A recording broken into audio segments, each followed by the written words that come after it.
Chirality. Symmetry. Excerpt from a VanNet letter to Ikora Ray. Sender multiply anonymized over relays.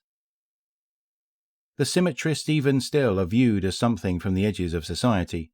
City regulations hold that our philosophies are dangerous to permit, though guardians in prominent positions or public bloodsport are less reserved than ever about using darkness-based abilities, happy to wield stasis without a second thought. I write today to suggest that, should the consensus be reformed, or some other non-military governing body be formed of a representative portion of the city, the Symmetry and its students and followers ought to not only be included, but embraced.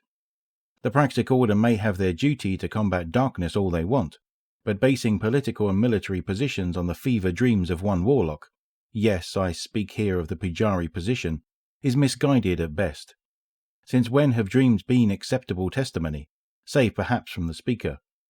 If you wish to tell me that Pujari was in direct communication with the traveller, you will have to bear the due burden of proof in its entirety.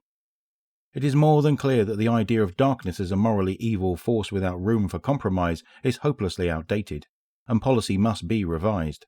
Does a shadow have any moral attributes because it may obscure where we are going? Is the sunshine inherently good because it illuminates a path?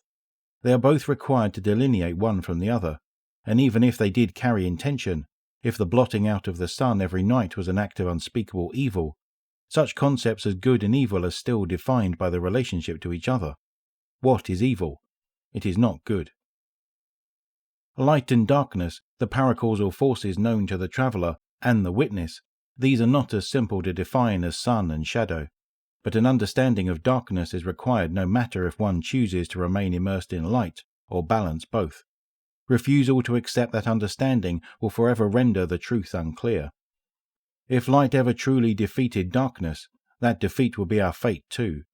Our best hope lies in understanding darkness and its balance to light, in seeking the perfect symmetry that will right our universe.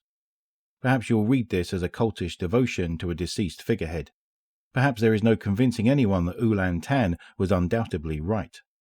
But I digress.